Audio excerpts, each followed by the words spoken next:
సభాధ్యక్షులు మండపేట ఇన్ఛార్జ్ సోదరుడు లీలాకృష్ణ గారికి, వేదికను అలంకరించిన పిఏసి సభ్యులు నానాజీ గారికి, శశిధర్ గారికి, బాలకృష్ణ గారికి, వివిధ నియోజకవర్గాల ఇన్ఛార్జ్లకు, ఇక్కడ కార్యక్రమ నిర్వహణ అనేది చాలా కష్టమైన పని.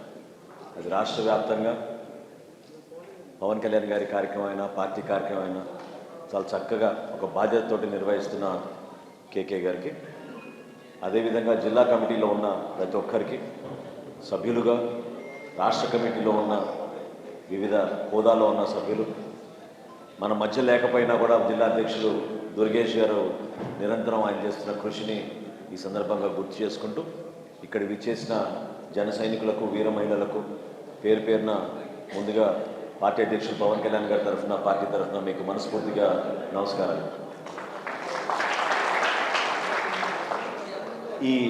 ఈ కార్యక్రమం ఏ విధంగా ప్రారంభమైందనేది కూడా మీకు చెప్పాలి. దీని వెనక నేపథ్యం ఏంటి, వాస్తవంగా అంటే మీరందరూ తెలుసుకోవాలి. రేపటి రోజు మనం ఇంత పెద్ద సభ జరుపుకుంటున్నప్పుడు ఖచ్చితంగా మీరు తిరిగి మీ గ్రామాలకు వెళ్ళినప్పుడు, మీ ప్రాంతాలకు వెళ్ళినప్పుడు అసలు పవన్ కళ్యాణ్ గారు, జనసేన పార్టీ ఈ కార్యక్రమం ఎందుకు నిర్వహిస్తోంది, ఇది మన బాధ్యత, ఇది మనకు అవసరమా, నిజంగా పవన్ కళ్యాణ్ గారు స్పందించి ఆయన చలించి ఆయన సొంత డబ్బుని 5 కోట్ల రూపాయలు ఈ కార్యక్రమానికి ఎందుకు విరాళం ఇచ్చారు, దీని వెనక ఏం జరిగిందంటే దాదాపు 4 నెలలు 5 నెలల క్రితం రైట్ టు ఇన్ఫర్మేషన్ యాక్ట్ ద్వారా మన రాష్ట్రంలో ఉన్న వివిధ జిల్లాల సూపరింటెండెంట్ ఆఫ్ పోలీసులకి అప్లికేషన్ ఫైల్ చేశాం. జగన్మోహన్ రెడ్డి గారు ముఖ్యమంత్రి అయినప్పటి నుంచి ఏప్రిల్ 2022 వరకు రైతు ఆత్మహత్యలు ఎక్కడెక్కడ జరిగినాయి, వీటి ఎఫ్ఐఆర్ వివరాలతో సహా, ఆ రైతు చిరునామాతో సహా ఆ వివరాలు మాకు ఇవ్వండి అని మన రైతు స్వరాజ్య వేదిక అనే సంస్థ, జనసేన పార్టీ ఇద్దరం కూడా సంయుక్తంగా ఈ కార్యక్రమం రాష్ట్ర వ్యాప్తంగా చేశాం. అది అదృష్టమో దురదృష్టమో, అన్నిటికన్నా ముందు రిప్లై వచ్చింది మన తూర్పుగోదావరి జిల్లా. సో తూర్పుగోదావరి జిల్లా రాగానే నేను చాలా షాక్ అయ్యాను. 41 ఆత్మహత్యలు జరిగినాయి జగన్మోహన్ రెడ్డి గారు అయినా కానీ జిల్లా ఎస్పీ గారు ఇచ్చిన రైట్ టు ఇన్ఫర్మేషన్ యాక్ట్లో సమాచారం రాగానే ఇది నిజంగానే వాస్తవమా, ఇట్లా జరుగుతుందా, అన్నపూర్ణ లాంటి జిల్లాలో ఈ పరిస్థితి ఉందా, ఎందుకు ఈ సమాచారం బయటికి రాలేదు, పత్రికల్లో కూడా ఎందుకు దీని గురించి ఫోకస్ చేయలేకపోయారు. ఎందుకంటే 2 సంవత్సరాల నుంచి కరోనా వలన ఎక్కువగా ఇటువంటి అంశాల గురించి చాలామంది ప్రస్తావించలేదు. చాలా తెలివిగా రాష్ట్ర ప్రభుత్వం ఈ సమాచారాన్ని బయటికి రాకుండా తొక్కిపెట్టి రకరకాల కొత్త కొత్త ఆలోచనలతోటి మరి పత్రికల్లో కూడా ఈ సమాచారం చేరకుండా వాళ్ళ వంతు వాళ్ళు ప్రయత్నం చేశారు. ఈ జిల్లా రాగానే పశ్చిమ గోదావరి జిల్లా వివరాలు వచ్చింది. అక్కడ 47 మంది ఆత్మహత్య చేసుకున్నారనేది మనకి వివరాలు రాగానే నిజంగా నేను స్టన్ అయ్యాను. అదే రోజు పవన్ కళ్యాణ్ గారితో మాట్లాడి ఉదయం మేము కూర్చొని దీని గురించి చర్చించుకున్నాం. మధ్యాహ్నాన్ని 3ంటికే 2-3 గంటల వ్యవధి వీళ్ళకి సమయం ఇచ్చాను.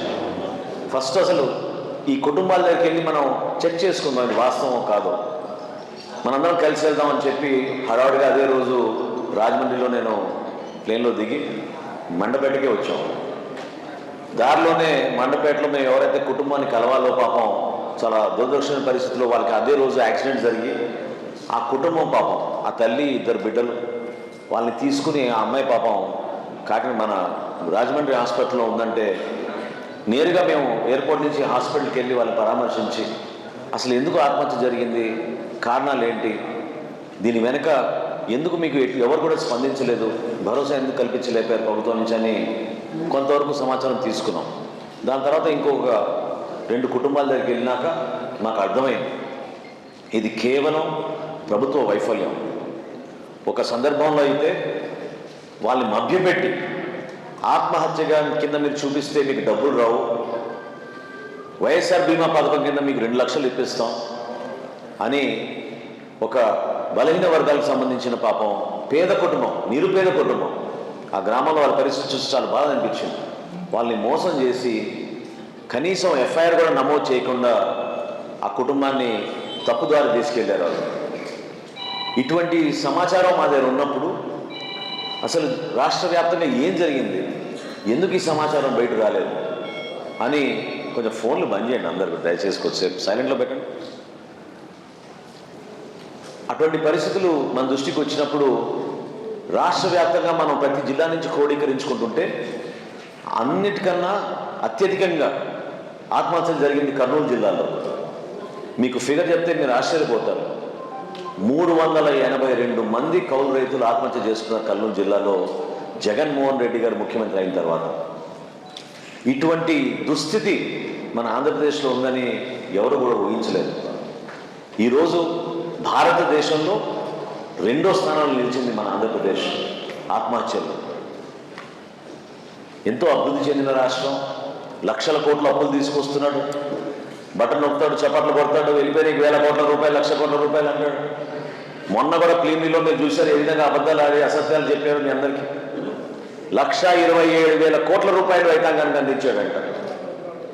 ఈ ముఖ్యమంత్రిలో నిజాయితీ ఉంటే ఆ 1,27,000 కోట్ల రూపాయలు రైతాంగానికి ఆదుకోవడానికి ఇచ్చి ఉంటే ఎందుకు ఈ ఆత్మహత్యలు జరిగేవి చెప్పండి?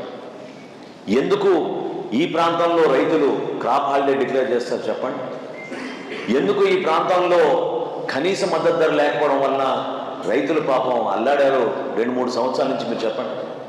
ఇప్పుడే పెద్ద ఆయన చెప్తున్నారు, గతంలో కూడా నేను కొంతమంది రైతులతో మాట్లాడినప్పుడు కనీసం ఇన్సూరెన్స్ ఇవ్వలేదు, పక్కన కొత్తపేటలో మోసం చేశారు. రైతు భరోసా కింద వాళ్ళు ఇచ్చే 13,000 రూపాయలని తప్పుడు అకౌంట్లు సృష్టించి రైతుల ఖాతాల్లోకి వాటిని వెళ్లకుండా అధికార యంత్రాంగం, స్థానికంగా ఉన్న వైఎస్ఆర్సీపీ నాయకులు కలిసికట్టుగా కోట్ల రూపాయలు దోచేశారు పక్కన కొత్తపేటలో. ఇటువంటి పరిస్థితులు రాష్ట్రంలో ఉన్నప్పుడు ఒక్క పవన్ కళ్యాణ్ గారే ఒక ఆదర్శవంతంగా, నిజాయితీగా, ఏమాత్రం స్వార్థం లేకుండా ఆ రోజు నిజంగానే మా దగ్గర లెక్కలు కూడా సరైన రీతిలో లేవు. ఉగాది రోజు నాకు బాగా గుర్తు, మీ ఇద్దరం ఆఫీస్కి వెళ్తున్నాం, కలిసి ఒకే కారులో మాట్లాడుకుంటూ వెళ్తుంటే ఎంతమంది ఉంటారు రాష్ట్రంలో అనుకున్నప్పుడు మా అంచనా ఆ రోజున బహుశా 800 ఉంటారేమో, 1000 మంది ఉంటారేమో అనుకున్నాం. ఆ 1000 మందిని కాపాడుకోవడానికి, ఆదుకోవడానికి అదే రోజు ఆయన నిర్ణయం తీసుకుని ఉగాది రోజున 5 కోట్ల రూపాయలు విరాళం ఆ రోజు పవన్ కళ్యాణ్ గారు ప్రకటించారు. 1000 కాస్త సమాచారం వచ్చే వరకు దాదాపు 3,000కి చేరింది సంఖ్య ఈ రోజున. 3,000 మంది. ఏది డాక్యుమెంట్ ఉన్న కుటుంబాలు, ఎఫ్ఐఆర్ కాపీ ఉంది, పోస్ట్ మార్టం రిపోర్ట్ ఉంది. రైతు 6 లక్షలు, 4 లక్షలు, 10 లక్షల రూపాయలు రుణాలు తీసుకుని కట్టుకోలేక వ్యవసాయంలో నష్టాలు వచ్చి ఆత్మహత్య చేసుకున్నాడు పాపం. అటువంటి పరిస్థితుల్లో ఆ కుటుంబాన్ని ఆదుకునే వాళ్ళు కూడా ఎవరు లేరు. ప్రతి కుటుంబంలో కూడా చాలా చాలా ఇబ్బందికరమైన పరిస్థితులు మీకు బాగా తెలుసు. చాలా కుటుంబాల్లో పాపం చిన్న వయసులో భర్త కోల్పోతే చిన్న చిన్న బిడ్డల్ని పెట్టుకుని పాపం ఆ తల్లి కూలీ పని చేసుకుంటూ ఆ పిల్లల్ని చదివించడానికి ఆమె చేస్తున్న ప్రయత్నం. ఎన్ని ప్రాంతాలకు వెళ్ళినా ఇదే సమస్య, పట్టించుకునే వాళ్ళు లేరు. చిన్న వయసులో పాపం ఆమె ఎందుకు బతుకుందా అనే ప్రశ్న ఆమె అడుగుతోంది. బిడ్డల కోసం బతికారు. ఆ చిన్నపిల్లల్ని చదివించే బాధ్యత కూడా ఈరోజు జనసేన పార్టీ తీసుకుంది రాష్ట్రంలో. ఎందుకు ప్రభుత్వం స్పందించలేదు? ముఖ్యమంత్రి కేవలం రాజకీయ ప్రసంగాలు, మన నాయకుడిని విమర్శించడం, మన గురించి ప్రజల్లోకి మరొకసారి దుష్ప్రచారం తీసుకెళ్ళడానికి కోసం చేస్తున్న ప్రయత్నం.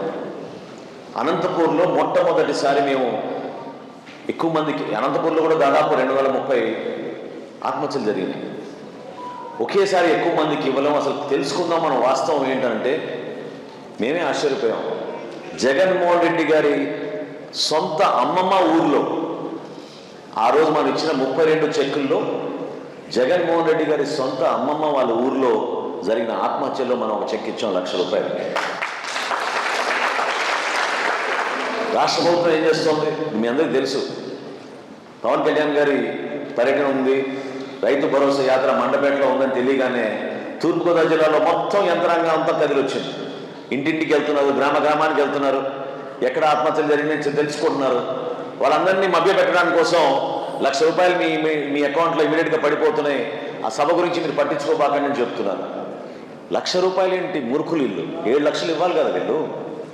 జగన్మోహన్ రెడ్డి గారు తీసుకొచ్చిన చట్టం ప్రకారం, ఆయన తీసుకొచ్చిన జియో ప్రకారం ఎవరైతే ఆత్మహత్య చేసుకుంటారో వారం రోజుల్లోపే ఆ కుటుంబానికి ₹7,00,000 ఇస్తామని ఆ రోజు వాగ్దానం చేశాడు. చట్టమే మార్చేశాడు. గతంలో కాంగ్రెస్ ప్రభుత్వం ఉన్నప్పుడు, నేను సభాపతిగా ఉన్నప్పుడు ఆ రోజు ఒక చట్టం తీసుకొచ్చాం. భారతదేశంలోనే ఉన్నతమైన చట్టం. కౌలు రైతుతో సమానంగా హక్కులు ఇచ్చాం. భూమి మీద కాదు, సబ్సిడీల రూపంలో కానివ్వండి, లోన్ల రూపంలో కానివ్వండి, ప్రభుత్వం చేసే కొనుగోలు, ధాన్యం కొనుగోలు విషయంలో కానివ్వండి, విత్తనాల్లో కానివ్వండి, అన్నిటి కూడా సమానంగా భూ యాజమాన్యంతో సంబంధం లేకుండా గ్రామ సభలో ఒక తీర్మానం చేస్తే ఫలానా వెంకటేశ్వరరావు, ఫలానా శ్రీనివాసరావు ఇతను కౌలు రైతు, ఇతనికి అన్ని విధాలుగా ప్రభుత్వం నుంచి ఈ సౌకర్యాలు కలుగుతాయని మనం ఆ రోజు ప్రకటించాం, చట్టం చేశాం. ఇతను వచ్చి ఆ చట్టాన్ని మార్చి భూ యాజమాని సంతకం చేస్తేనే అతను కౌలు రైతు అని చెప్తున్నాడు ఈ రోజున. నిజంగా ఎవరైనా కౌలుదారి దగ్గర ఎక్కడ ఉంటుంది చెప్పండి? పట్టదా పాస్బుక్. అతని దగ్గర ఎందుకు CCRC కార్డు ఉంటుంది? ఈ రాష్ట్ర ప్రభుత్వం రాష్ట్రంలో ఉన్న 30 లక్షల మంది కౌలు రైతులకి వాళ్ళ టార్గెట్ ఈ సంవత్సరం ఎంతమందికి ఇవ్వాలంటే 5 లక్షల మందికి ఇవ్వాలని వాళ్ళే టార్గెట్ పెట్టుకున్నారు. మరి మిగతా 25 లక్షల రైతుల సంగతి పరిస్థితి ఏంటి? ఇది వ్యత్యాసం, ఇది మోసం, ఇది దగ. పనికి మాలిన ప్రభుత్వం లక్షల కోట్ల రూపాయలు తీసుకొచ్చి సంక్షేమం అని గోబల్స్ ప్రచారం చేసుకుంటూ ప్రతి సందర్భంలో మీటింగ్ పెట్టేసి పెద్ద పెద్ద పత్రికల ప్రకటనలు చేసి లక్షల కోట్లు ఇచ్చేసాం ప్రజానీకానికి అని మోసం చేస్తున్న ఈ ముఖ్యమంత్రిని మనం ఈ రోజున బాధ్యతగా తీసుకుని ఈ సభని విజయవంతం చేయాలి. ఎందుకు విజయవంతం చేయాలంటే 2 కారణాలు ఉన్నాయి ఇక్కడ. ఈ విషయంలో నేను మీకు ప్రస్తావిస్తున్నాను. ఇప్పుడే కేకే గారు చెప్పినట్టు మొట్టమొదటి సభ మనం చేసిన అనంతపూర్లో 32 మందికి ఇచ్చాం ఆ రోజున. రెండో సభ మనం చేసింది నంద్యాలలో. ఆ రోజు నంద్యాలలో కూడా ప్రతి గ్రామంలో పోయి బెదిరించారు వైఎస్ఆర్సీపీ నాయకులు, మీరు వెళ్ళకూడదు ఈ సభకని. అడ్డుపడ్డారు, వెళ్ళనీయకుండా ప్రయత్నం చేశారు. కానీ ఆ రైతులు మాత్రం ఎవరు కూడా ఆగలేదు. పవన్ కళ్యాణ్ గారు ₹1,00,000 ఇస్తుంటే మీరెవరు మమ్మల్ని ఆపడానికి? ఆయన సొంత డబ్బు అంత అభిమానంగా ఇస్తుంటే మేము ఎదిరించడానికి సిద్ధంగా ఉన్నా అని చెప్పి మన ఆఫీస్ నుంచి చాలామంది వెళ్తే వాళ్ళతో సమాధానం వాళ్ళు చెప్పింది ఏంటంటే, మీరెవరు రాబాకండి, మేమే వస్తాం సభకన్నారు. ఒక్కళ్ళు కూడా మిస్ కాలేదు ఆ రోజున. వేదిక పైన 132 కుటుంబాలని కూర్చోబెట్టి ప్రతి ఒక్కరికి పవన్ కళ్యాణ్ గారు ₹1,00,000 ఆర్థిక సాయం ఆ రోజు మనం అందించాం నంద్యాలలో. అనంతపూర్ అయింది, నంద్యాల అయింది, ఇక్కడ చింతల్పూడిలో చేసాం పశ్చిమ గోదావరి జిల్లాలో. 47 మంది అనుకున్నాం, కానీ ఆ రోజు వెళ్ళే వరకు ఆ సంఖ్య పెరిగింది. అదేవిధంగా మొన్న ప్రకాశం జిల్లాలో ప్రకాశం జిల్లాలో అసలు ఊహించని విధంగా 74 మంది రైతులు అక్కడ ఆత్మహత్య చేసుకున్నారు. మనకు వచ్చిన సమాచారం 84. సభ జరిగిన రోజే ఆ రోజు పాపం కిషోర్ కుమార్ రెడ్డి గారు అనే రైతు అతను పాపం ఆత్మహత్య చేసుకుంటే, మొన్న జరిగిన జనవాణి కార్యక్రమంలో వాళ్ళ బిడ్డలు ఏంటంటే వాళ్ళ తల్లి కూడా పరిగెత్తుకుంటూ వెళ్ళి పొలంలో అదే పురుగు మందుని తాగి ఆమె కూడా పడిపోతే పాపం ఆమెను హాస్పిటల్లో పెట్టారు. ఈ రోజు వరకు ఆమె హాస్పిటల్లో ఉంది. ఈ సంఘటన తెలిసి వారి బిడ్డలు పాపం 2 కొడుకులు వస్తే మన జనవాణి కార్యక్రమంలో విజయవాడలో మనం ఎక్కడ వెనకాడకుండా మన బాధ్యతగా పవన్ కళ్యాణ్ గారు ఇమ్మీడియట్గా ఆయనకి ₹1,00,000 ఆర్థిక సహాయం ఆ కుటుంబానికి అందించడం జరిగింది. ఈ విధంగా మనం ఈ కార్యక్రమం చేసుకుంటున్నాం. అంతేగాని కేవలం రాజకీయ లబ్ధి కోసం, సమాజాన్ని విచ్ఛిన్నం చేయడం కోసం ప్రతి ఒక్కరిని ఒక ఓటు కోణం నుంచి, రాజకీయ కోణం నుంచి చూసే పార్టీ ఈ రోజున ఈ ముఖ్యమంత్రి గారి పార్టీ. ఎన్ని ఇబ్బందులు సామాన్యులు పడుతున్నారు, ఎన్ని కష్టాలు ఎదుర్కొంటున్నారు, వాస్తవంగా క్షేత్రస్థాయిలో ఎటువంటి పరిస్థితులు ఉన్నాయి, ఎందుకు ఇంతమంది ప్రజలు ఈ రోజున ఆవేదనతో ముందుకు వస్తున్నారు, ఎందుకు వాళ్ళ గలం విప్పుతున్నారు, దాని గురించి ఎవరు మాట్లాడడం లేదు. ఎవరు కావాలి గడప గడప కార్యక్రమం చెప్పండి. గడప గడప కార్యక్రమంలో మీరు 10 మంది పోలీసులు మీతో పాటు వెంట పెట్టుకుని పోతే ఎవరైతే ప్రశ్నిస్తున్నారో వాళ్ళని మీరు కేసులు పెడుతుంటే, బెదిరిస్తుంటే ఏ విధంగా సామాన్య ప్రజలు సమస్య చెప్పుకుంటారు చెప్పండి? వాళ్ళ గలం వినిపించేది ఎవరు? అది చూసి పాపం ఒక మహిళ, దళిత మహిళ ప్రకాశం జిల్లా నుంచి తన నివసిస్తున్న ఇంటి దగ్గర వైఎస్ఆర్సీపీ నాయకుడు కబ్జా చేసి దారిన అతనే ఇల్లు కట్టుకుంటే ఆమె వీల్ చైర్ పైన, ఆమె పాపం దివ్యాంగులారు, ఆమె వీల్ చైర్ పైన కూతురు కొడుకుతో పాటు ప్రకాశం జిల్లా నుంచి తాడేపల్లి వరకు హైవే మీద తోసుకుంటూ వాళ్ళ బిడ్డలు వస్తే కనీసం ముఖ్యమంత్రికి ఆయన కలిసి ఒక అర్జీ తీసుకోలేదు, కలవలేదు. సమస్య పరిష్కారం గురించి ఎవరున్నారు ప్రభుత్వంలో? స్పందించే మనస్తత్వం లేదు. ఓట్లేశారు, ముద్దులు పెట్టారు, 151 సీట్లు ఇచ్చారు. ఇంకా మనకి ప్రజలతో ఏం సంబంధం అని చెప్పి వీళ్ళు చేస్తున్న పరిపాలన మనందరం కూడా తిప్పికొట్టాలి. ఇది ఒక బాధ్యతగా తీసుకోవాలి. వర్షం వస్తే అట్లా వర్షం రాదు. ఎందుకంటే ఇంత నిజాయితీగా నిస్వార్థంగా మనం చేస్తున్న కార్యక్రమం ఎందుకు వర్షం గురించి ఏంటి? మన నాయకుడే నిల్చుంటాడు మనతో పాటు గంటల తరబడి వర్షంలో, ఏం పర్లేదు. మనం నిల్చోలేమా? మనం కష్టపడలేమా? ఎందుకు చేయలేమా మనం కార్యక్రమం? అసలు అటువంటి అంశాలపైన అసలు మీరు ఆలోచించబాకండి. మనం ఒక బాధ్యతగా, మన కర్తవ్యంగా మన పార్టీని అధనీయంగా వీలు చేస్తున్న దుష్ప్రచారాన్ని తిప్పికొట్టడానికి కోసం మనం ప్రతి గ్రామంలో తిరిగి మన వంతు మనం ఈ సమాచారాన్ని తీసుకెళ్ళాలి.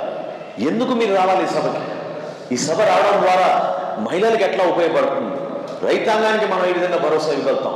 జనసేన పార్టీ అంటే ఇది నిజాయితీగా నిస్వార్థంగా ప్రజా జీవితంలో ఒక మార్పు కోసం ప్రతి ఒక్కరూ పవన్ కళ్యాణ్ గారి నాయకత్వం మీద చూస్తున్న సందర్భంలో మేము కూడా అందులో భాగస్వామ్యాన్ని మనం గర్వంగా చెప్పుకోవాలి. ఈరోజు కొంతమందికి పదవులు ఉండొచ్చు, మీరందరికీ పదవులు లేకపోవచ్చు. కానీ ఇందాక నానాజీ అన్నట్టు చక్కగా చెప్పాడు మిమ్మల్ని. జన సైనికులు ఈరోజు జననాయకులుగా మారారు, ఒక బాధ్యతలో ఉన్నారు. మీరందరూ కూడా ఏదేదో ఒక కార్యక్రమం అని కాదు, పవన్ కళ్యాణ్ గారికి స్వాగతం పలికితే సరిపోతుంది అనుకుంటే అది తప్పు. పవన్ కళ్యాణ్ గారిని మనం జాగ్రత్తగా చూసుకోవాలి, ఆయన్ని ఇబ్బంది పెట్టకూడదు. కార్యక్రమం సజావుగా జరగాలి. ఏదో దండలు వేసేసాం, లేకపోతే హడావిడిగా మనం అందరం కూడా రోడ్డు పైన పూలు వేస్తాం, ఆ కార్యక్రమం కాదు ఇది. ఇది ఎంతో హుందాగా రైతుకి భరోసా నింపే విధంగా ఆ కుటుంబానికి మన అందరం అండగా నిలబడ్డాం అనే విషయం, ఆ కుటుంబానికి మనం ధైర్యం అందించడానికి కోసం చేస్తున్న ప్రయత్నం.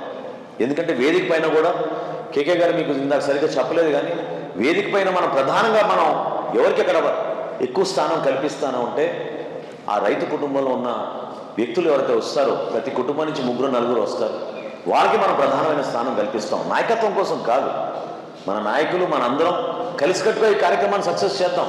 కానీ ఆ వేదిక మాత్రం ఖచ్చితంగా వాళ్ళ కోసం, రైతాంగం కోసం, ఆ రైతు కుటుంబంలో వచ్చిన ప్రతి ఒక్కరిని మనం గౌరవించుకుని వాళ్ళు కూర్చోబెట్టి, రంపచోడవరం నుంచి మనకి 10 ఉన్నాయి ఆత్మహత్యలు, 10 కుటుంబాలు వస్తాయి మనకి రంపచోడవరం నుంచి. ఇక్కడ మీకు ప్రత్యేకంగా ఈ ప్రాంతం అంటే కొత్తపేట, రామచంద్రాపురం, మండపేట నుంచి దాదాపు 30 కేసులు ఉన్నాయి. వీళ్ళందరినీ జాగ్రత్తగా తీసుకురావాలి ఈ కుటుంబాన్ని.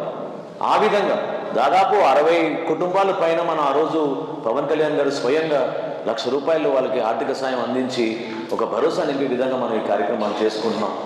దారిలో కూడా ఒక 2-3 చోట్ల ఆయన ఆగి వాళ్ళ ఇళ్ళలోకి వెళ్ళి పరామర్శించి ఏ విధంగా ఆ రోజు ఆత్మహత్య జరిగింది, ఎందుకు ప్రభుత్వం ఆదుకోలేకపోయింది అనేది మనం ప్రశ్నించాల్సిన అవసరం కూడా ఉంది. ఎందుకంటే ఈ ముఖ్యమంత్రి ఆ రోజు తీసుకొచ్చిన కొత్త చట్టం ప్రకారంగా మీరు గమనించాలి. మీ గ్రామాల్లో కూడా దురదృష్టకరమైన పరిస్థితి జరిగితే తెలుసుకోండి. ఎవరు చనిపోయారంటే 10 లక్షల రూపాయలు దాటిన అప్పు ఎవరు లేరు. 10 లక్షల రూపాయల లోపే. 10 లక్షల రూపాయల కన్నా లోపు ఉన్న వాళ్ళు రుణం తీసుకుని జీవితం పైన వాళ్ళకి ఎంతో నిరాశ కలిగి భవిష్యత్తు లేదు, నేను ఆత్మహత్య చేసుకోవాలనే నిర్ణయానికి ఆయన వచ్చాడంటే ఎంత దుస్థితి ఉందో మన రాష్ట్రంలో నేను అర్థం చేసుకోండి. ఆయన మరణించాడు, కుటుంబాన్ని ఎవరు ఆదుకుంటారు చెప్పండి? ప్రతిరోజు ఎవరి దగ్గరైతే 6 లక్షల రూపాయలు 4 లక్షల రూపాయలు తీసుకున్నారో వాళ్ళు వచ్చి వేధిస్తున్నారు. ప్రభుత్వం చట్టంలో ఏముంది?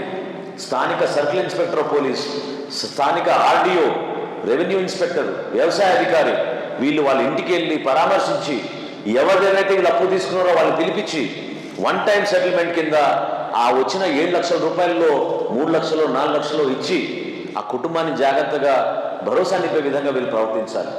ఎక్కడ పోలేదే. నిన్న మొన్న మీరు చూశారు పత్రికల్లో, మొన్న ఫస్ట్ టైం ప్రభుత్వ అధికారి, మంత్రి మాట్లాడడం లేదు, ముఖ్యమంత్రి మాట్లాడడం లేదు. ఈ రాష్ట్రంలో జగన్మోహన్ రెడ్డి ముఖ్యమంత్రి అయిన తర్వాత 850 ఆత్మహత్యలు జరిగినాయని ఒప్పుకున్నారు. మొన్న 850 ఆత్మహత్యలు ప్రభుత్వ లెక్కల ప్రకారంగా. అంటే ఏంటా లెక్కలు? ఇందా నేను మీతో చెప్పినట్టు పట్టాదారు పాస్బుక్ లేదంటున్నారు, లేదా CCRC కార్డు లేదని చెప్తున్నారు.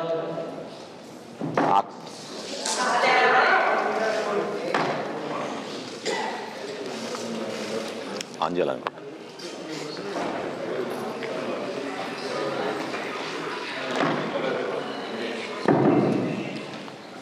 అంటే ఈ ముఖ్యమంత్రి ఎంత అజ్ఞాని, ఎంత అహంకారంగా మాట్లాడుతున్నాడు, ఎంత అవమానకరంగా మాట్లాడుతున్నాడు అనేది ఇంతకన్నా మనం ఊహించలేము. నిజంగానే ఆ రైతు దగ్గర పట్టదారు పాస్బుక్ ఉంటే ఆయన కౌలు రైతు ఎందుకు అవుతాడు? ఆయన రైతే అవుతాడు కదా. నిజంగానే ఆయన దగ్గర CCRC కార్డు ఉంటే నువ్వు ఇచ్చేదేంటి? ఆయనే తెచ్చుకుంటాడు రుణం, కోఆపరేటివ్ సొసైటీల దగ్గర నుంచో బ్యాంకుల దగ్గర నుంచో తీసుకొచ్చి ఏదో విధంగా కష్టపడతాడు. సబ్సిడీలు ఇవ్వరు, ప్రభుత్వం నుంచి ఫర్టిలైజర్ అందించారు, రైతు భరోసా కేంద్రాలు అంటారు. రైతు భరోసా కేంద్రాల్లో ఈ CCRC కార్డు, ఆధార్ కార్డు, భూ యాజమాని ఆధార్ కార్డు ఉంటేనే దాన్ని నమోదు చేస్తారు. ఎందుకు ఇస్తాడు భూ యాజమాని తన ఆధార్ కార్డు? చెప్పండి, సంతకం చేసి ఎందుకు ఇస్తాడు?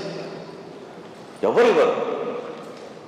ఈరోజు ఆంధ్రప్రదేశ్లో ఈ రాష్ట్ర ప్రభుత్వం ఈ 30 లక్షల మంది కౌలు రైతులకి వాళ్ళు 19% మందికే రాష్ట్ర వ్యాప్తంగా ఇచ్చారు కౌలు రైతు కార్డులు.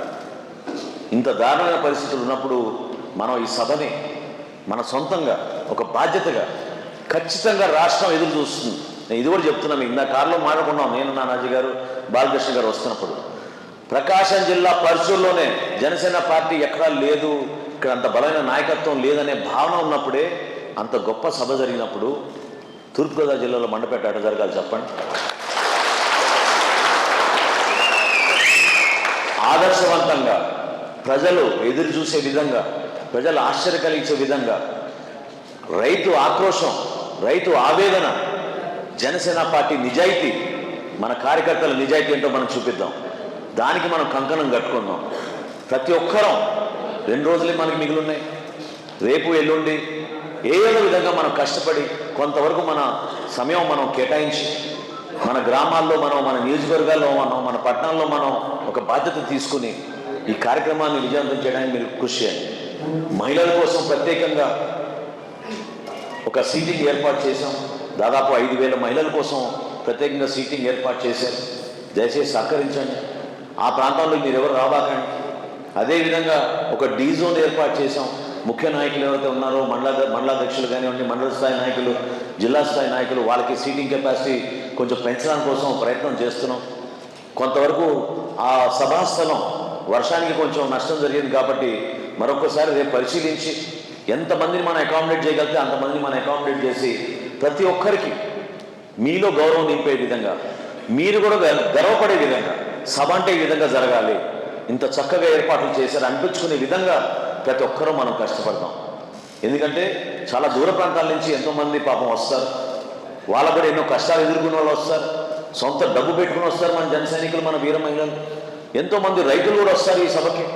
ఇందాక లీలాకృష్ణ గారు అన్నట్టు చాలామంది మన రాష్ట్రంలో, నాకే ఒక్కోసారి బాధ అనిపిస్తుంది. ఎందుకంటే అనంతపూర్లో నాకు బాగా గుర్తు, మొట్టమొదటి 50,000 రూపాయలు ఇచ్చింది ఒక యువకుడు, 26 సంవత్సరాల యువకుడు.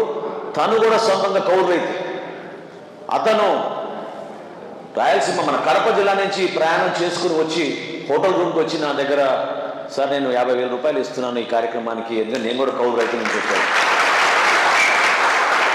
ఎంతోమంది ఆదర్శవంతంగా, చాలామంది 5 లక్షలు ఇచ్చారు, 10 లక్షలు ఇచ్చారు, 20 లక్షలు ఇచ్చారు. ఎక్కడెక్కడి నుంచో ఫోన్లు చేస్తున్నారు, మేము అందరం కలిసి చేస్తామని. ఎందుకు ఈ ఆవేదన? వాళ్ళకి తెలుసు గ్రామ స్థాయిలో ఏం జరుగుతుంది, ఇతర దేశాల్లో ఉన్న వాళ్ళు కూడా వాళ్ళకి తెలుసు వాస్తవ పరిస్థితులు ఏంటి. కానీ ఈ ముఖ్యమంత్రి మాత్రం గాఢ నిద్రలో ఉన్నాడు, కలలుగంటా ఉన్నాడు. అద్భుతమైన కార్యక్రమాలు జరిగిపోతున్నాయని మనల్ని మభ్యపెట్టడానికి కోసం ఆయన ప్రయత్నం చేస్తున్నాడు. కాబట్టి మనందరం ఇదొక బాధ్యతగా తీసుకుందాం. ఇదే విధంగా ఈ 14 మండలాల గురించి చాలా కసరత్తు జరిగిందని నాకు దుర్గేష్ గారు కూడా చెప్పారు. ఎవరికైతే ఆ బాధ్యత అప్పచెప్పారో దయచేసి మీరు చాలా సీరియస్గా దాని గురించి ఫోకస్ చేయండి. మీకు ఇచ్చిన రెస్పాన్సిబిలిటీని మీరు నెరవేర్చుకోండి. ఎందుకంటే కొన్ని సందర్భాల్లో అక్కడ స్థానికంగా ఏమైనా అవసరాలు ఉన్నా వాటి గురించి ఇమీడియట్గా మీరు మాట్లాడి వాళ్ళకి ఏ ప్రాంతాల నుంచి వెళ్తే, ఏ రోడ్ల నుంచి వెళ్తే బాగుంటుంది అనేది మీకు రోడ్ మ్యాప్లు కూడా త్వరలో ఈ సాయంత్రం కల్లో లేకపోతే రేపు మధ్యాహ్నం కల్లా మీ అందరికీ అందించే విధంగా ప్రయత్నం చేస్తాం. పార్కింగ్ ఎక్కడ ఏర్పాటు చేసాం, ఏ రోడ్లో మీరు ఫలానా నియోజకవర్గం నుంచి వస్తే మీకు ఇంకా సులభంగా ఉంటుందని దానిపైన తప్పకుండా మేము ఆ వివరాలు ఇస్తామని చెప్పి ఈ సందర్భంగా తెలుపుకుంటూ, ముఖ్యమైన అంశం ఏంటంటే దయచేసి పవన్ కళ్యాణ్ గారు ఆ రోజు ఉదయం 11ంటికే చేస్తారు. 11 నుంచి 2 వరకు ఈ 3-4 గృహాలకు వెళ్ళి ఆ రైతుల్ని పలకరించి వాళ్ళకి స్వయంగా ఆయనే ₹1,00,000 వాళ్ళ ఇంట్లో అందిస్తారు. దయచేసి సహకరించండి. అక్కడ ఎక్కువ ఒత్తిడి లేకుండా, అక్కడ అనవసరంగా పాపం వేరే వాళ్ళు ఇబ్బంది పడకుండా మీరు సహకరించాలి. మీరందరూ కూడా సభాస్థలికి 2:00కల్లా చేరే విధంగా మీరు ప్రయత్నం చేయండి. ఎందుకంటే చీకటి కూడా తొందరగా పడుతుంది.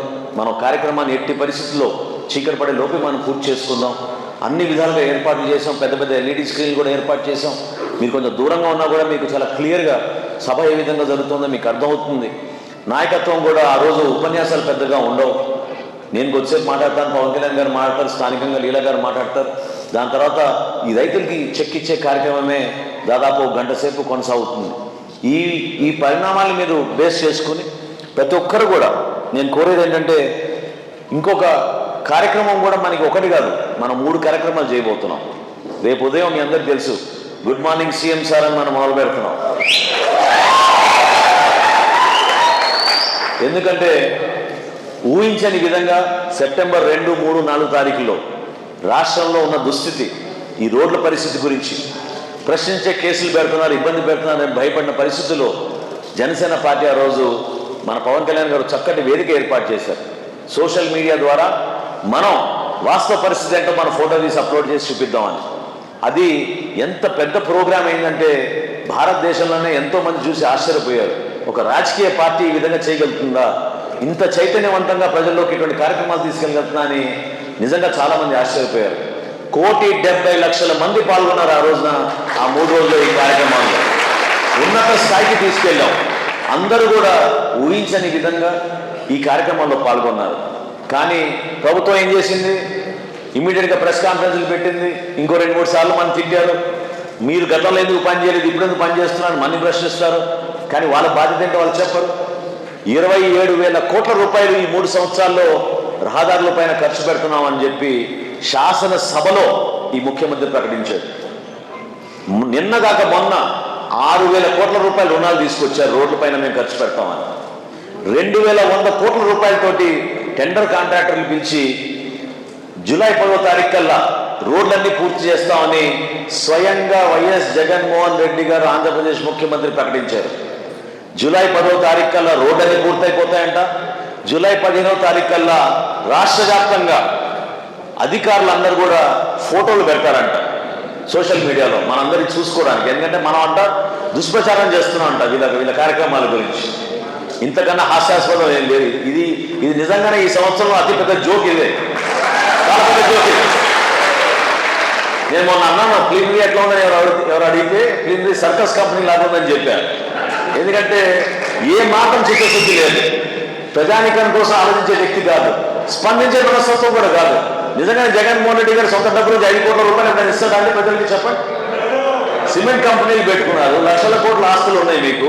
ఎప్పుడైనా మీరు సామాన్యులు, మన రైతాంగం, మన రైతు సోదరులు పడుతున్న ఇబ్బందికి మీరు చలించి స్పందించి ఒక 5 కోట్ల రూపాయలు మీరు ఇస్తారా? సొంత పులివెందుల్లో ఇది కూడా చెప్తున్నా, నెక్స్ట్ సభ తూర్పుగోదావరి జిల్లా అయినాక సొంత పులివెందుల్లో 13 మంది ఆత్మహత్య చేసుకున్నారు ఈయన ముఖ్యమంత్రి అయిన తర్వాత. నిజంగానే ఈయన పరిపాలన అద్భుతంగా ఉంటే, ఈయన ఆ విధంగా ఒక భరోసా ఇవ్వగలుగుతుంటే రైతులు ఎక్కడైనా అట్లా ఆత్మహత్య చేసుకుంటారు చెప్పండి. ఈ మార్పు రావాలి, ఈ ఆలోచన రావాలి, ప్రతి ఒక్కరిలో రావాలి. మీరు తిరిగి వెళ్ళినప్పుడు ఆలోచించండి. ఈ మాటలు మనం ఇందాక మాట్లాడుకుంది ఎవరి కోసం? మన రాష్ట్రం కోసం, మన ప్రజానికాని కోసం. మనకు నష్టం జరగలేదని మనం దూరం ఉంటే సరిపోదు, మనం దీన్ని ముందు తీసుకెళ్ళాలి. కాబట్టి 15, 16 తారీఖు మనం ఎట్లాగో మనం బిజీగా ఉంటాం. అయినా కానీ మీ గ్రామాల్లో మీ దగ్గర ఉన్న రోడ్ల పరిస్థితి గురించి మీరు ఇమ్మీడియట్గా సెల్ఫీ తీసుకోండి, లేకపోతే ఆ ఫోటో తీసుకుని దయచేసి అప్లోడ్ చేయండి. మనందరం కూడా ముఖ్యమంత్రి గారిని మనం లేపాలి కదా, ఏ టైం చేస్తారో మనకు తెలియదు. కాబట్టి పొద్దున్న నుంచి సాయంత్రం వరకు మనం గుడ్ మార్నింగ్ సీఎం సారే, పొద్దున్న నుంచి సాయంత్రం వరకు మనం గుడ్ మార్నింగ్ సీఎం సారే మనం పంపించి 17 తారీఖున భీమవరంలో ఈ 2 జిల్లాలకు సంబంధించిన జనవాణి కార్యక్రమం భీమవరంలో నిర్వహించబోతున్నాం. సో ఆ కార్యక్రమాల్లో కూడా మీరు పాల్గొనండి. అద్భుతంగా జరిగింది. మన విజయవాడలో 2 విడతల్లో దాదాపు 1100 మంది అర్జీలు వచ్చినాయి. 1100 అర్జీలు, ప్రతి ఒక్క అర్జీని పాపం పవన్ కళ్యాణ్ గారు నిల్చుని ప్రతిరోజు 6 గంటల సేపు ఆయన ఉదయం నుంచి సాయంత్రం వరకు ప్రతి అర్జీ తీసుకుని ఆ సమస్య గురించి తెలుసుకుని కొంతవరకు ఇమీడియట్గా స్పందించి ఇవాళ రాష్ట్ర ప్రభుత్వానికి ఇవాళనే మనం మన ఆఫీస్ నుంచి ప్రతి ఒక్కరికి కూడా మనం ఆ అర్జీలన్నీ కూడా పంపించి త్వరగా పరిష్కరించమని పవన్ కళ్యాణ్ గారు స్వయంగా ఈరోజు ఉత్తరం రాశారు. రాష్ట్ర వ్యాప్తంగా మనం తీసుకున్న ఈ అర్జీల్ని అదేవిధంగా భీమవరంలో 17వ తారీఖున మనం నిర్వహించే కార్యక్రమాల్లో మీ అందరికీ కూడా ఇన్విటేషన్, ఎందుకంటే ఉభయ గోదావరి జిల్లాకు సంబంధించిన జనవాణి కార్యక్రమం అది. కాబట్టి తప్పకుండా ఆ కార్యక్రమాన్ని కూడా మీరు ఉపయోగించుకోండి. మీరు మీ స్థానికంగా మీకు ఉన్న సమస్యలపైన పవన్ కళ్యాణ్ గారి దృష్టికి తీసుకెళ్లాలనుకుంటే తప్పకుండా దాన్ని ఒక అర్జీ తీసుకొచ్చి ఆయనకి సమర్పించండి. దాని గురించి పార్టీ నుంచి అన్ని విధాలుగా ఫాలోఅప్ చేసి మీకు స్పందిస్తామని మనస్ఫూర్తిగా తెలుపుకుంటూ, దయచేసి ఇది మన ప్రోగ్రాం. మనం ఈ రాష్ట్ర ప్రజానికానికి ఆదర్శవంతంగా నిలబడాలి. మన రైతాంగాని కోసం, భవిష్యత్తు కోసం, మన ప్రాంతం కోసం. అన్నపూర్ణ లాంటి ప్రాంతంలో ఇన్ని ఆత్మహత్యలు జరిగినాయి. రైతాంగం ఈరోజు కన్నీరు పెట్టుకుంది. దాన్ని మనం ఆదుకునే విధంగా నిలబడాలి. ఆ కార్యక్రమాన్ని మీరందరూ విజయవంతం చేసుకోండి. మన బాధ్యతగా మనం భావించి, నేను కూడా ఇక్కడే ఉంటాను. ఈ 3 రోజులు నేను మండపేటలోనే ఉంటాను. రాత్రి పగలు మనం పర్యవేక్షించుకుంటూ, ఒకరికొకరు మాట్లాడుకుంటూ, ఎక్కడ కూడా సమన్వయం జరగలేదు, ఇబ్బంది జరిగింది, సమస్య మీకు సమాచారం రాలేదు అనే భావన ఎవరికి కలగకూడదు. ఎందుకంటే నాయకులందరూ ఇక్కడ ఉన్నారు, నేను రిక్వెస్ట్ చేస్తున్నాను. ప్రతి ఒక్కరం కూడా ఇది మనం బాధ్యతగా తీసుకుందాం. ఒకరు చెప్పారు, ఒకరు చెప్పలేదు, ఫోన్ వచ్చింది, ఫోన్ రాలేదు, మాకు మెసేజ్ రాలేదు, మాకు పాస్ రాలేదు. పాసులు ప్రోటోకాల్ ఉండవు దీనికి. నేను ఇంకోసారి చెప్తున్నాను, మన నంబర్ 1 ప్రయారిటీ మనం అక్కడ ఇచ్చేది రైతాంగాని కోసం, రైతు కుటుంబాల కోసం. వాళ్ళ కోసం మనం ఈ కార్యక్రమం చేస్తున్నాం. ఇది మన బాధ్యత. మనం ఈ కార్యక్రమాన్ని మన భుజాలపైన మోస్తున్నాం. కాబట్టి మన అందరం కూడా ఎంతో కష్టపడి మనం శ్రమించింది కనపడాలి. ఎందుకంటే రేపటి రోజున పవన్ కళ్యాణ్ గారి నాయకత్వం ఈ రాష్ట్రానికి అవసరం అని మండపేట నుంచి మనం ప్రతి ఒక్కరికి అర్థమయ్యే విధంగా ఈ సభ నిర్వహించడానికి మనస్ఫూర్తిగా తెలుపుకుంటూ, జాగ్రత్తగా తిరిగి వెళ్ళండి. కార్యక్రమం కొంచెం ఆలస్యంగా మొదలైంది. అనేక కారణాల వల్ల ఉదయం నుంచి నానాజీ గారి పుణ్యం అంటూ పోలీసులు చమచట్లో మమ్మల్ని ఆపేశారు. అయినా మనం చేసింది ఏంటి, ఇది కూడా చెప్తున్నాను, చాలా గర్వంగా చెప్తున్నాను. గర్వం కాదు, బాధతో చెప్తున్నాను. మన జన సైనికులు పాపం 4 మన తూర్పుగోదావరి జిల్లాలో యాక్సిడెంట్లో మరణించినప్పుడు పవన్ కళ్యాణ్ గారి ఆదేశాల మేరకు ఆ 5 లక్షల రూపాయలు చెక్ స్వయంగా వాళ్ళ ఇంటికి వెళ్ళి ఆ కుటుంబాన్ని పరామర్శించి, ఎంత దూరమైనా సరే వాళ్ళ ఇల్లు వెళ్ళి మనం పరామర్శించి, పార్టీ నుంచి నాయకత్వం అంతా కలిసి వచ్చి ఒక భరోసా ఇచ్చి మనం 5 లక్షల రూపాయలు ఇచ్చి ఆదుకుంటున్నాం. నిన్న జగంపేట నుంచి మొదలుపెట్టాం, మన సూర్యచంద్ర దగ్గర నుంచి. దాని తర్వాత తునికి వెళ్ళాం, పిఠాపురంకి వెళ్ళాం. ఇవాళ ముమ్మిడివరంలో బాలకృష్ణ గారి కాన్స్టిట్యున్సీలో చాలా దూరం తీసుకెళ్లారు ఆయన. అయినా కానీ అక్కడికి వెళ్ళి ఆ కుటుంబాన్ని పరామర్శించి, పాపం సామాన్యులు ఇదంతా కూడా పాపం. మీరు అందరూ గుర్తించాల్సిన విషయం ఏంటంటే, జనసేన పార్టీలో జన సైనికులు ఏ విధంగా ఉన్నారో మీరు తెలుసుకోండి. ఈ 4లో 3 రైతు కూలీలు, రోజువారీ కూలీలు. పాపం వాళ్ళు 500 రూపాయలు మన పార్టీ కోసం కట్టి సభ్యత్వం తీసుకున్నారంటే మనందరం ఎంత గర్వంగా, ఎంత ధైర్యంగా మనం ఈ పార్టీని ముందు తీసుకెళ్ళాలి చెప్పండి. ఎంత నిజాయితీతోటి వాళ్ళు నిలబడ్డారు పవన్ కళ్యాణ్ గారితో, జనసేన పార్టీతో అర్థం చేసుకోండి. కాబట్టి మనం తలెత్తుకుని తిరిగే విధంగా, ప్రతి ఒక్కడికి సమాధానం చెప్పే విధంగా, అవసరమైతే గీత దాటితే దేనికైనా సిద్ధమని చాలా సందర్భాల్లో పవన్ కళ్యాణ్ గారు చెప్తారు. దేనికి కూడా మీరు అధైర్యపడబాకండి. ఇందాక నేను కేకే గారికి చెప్పాను, పోలీసులు పర్మిషన్ ఇచ్చినా ఇవ్వకపోయినా, పోలీసులు మనం అడ్డుకున్నా మన కార్యక్రమం మనం చెయ్యాలి. ఎందుకంటే మనం నిజాయితీగా ప్రజల్లోకి వెళ్తున్నాం, ప్రజానికాని కోసం వెళ్తున్నాం, మన స్వార్థం కోసం కాదు, ఓట్ల కోసం కాదు. ఇప్పుడేమో ఎలక్షన్లు హడావుడిగా ఇప్పుడు లేవు కదా. ఉంటే మంచి దమ్ముంటే పెట్టమంటాం మనం జగన్మోహన్ రెడ్డి ఎలక్షన్ పెడితే రాజకీయంగా తేల్చుకుందాం. ఎలక్షన్ పెడితే రాజకీయంగా తేల్చుకుందాం ఎవరికి ఎంత బలాలు ఉన్నాయో. దానికి సిద్ధం. జనసేన పార్టీ ఎప్పుడైనా సరే ప్రజల పక్షాన్ని నిలబడుతుంది. ఆ సమాచారాన్ని దయచేసి మీరందరూ కూడా కూలంకషంగా ఆలోచించుకుని ఈ 2 రోజులు మనం కష్టపడి ఈ సభను విజయవంతం చేయమని మరొకసారి కోరుకుంటూ, చక్కటి అవకాశం కల్పించినందుకు లీలా గారికి మరొకసారి నేను ధన్యవాదాలు తెలుపుకుంటూ సెలవు తీసుకున్నాను. జై జనసేన, జై జనసేన.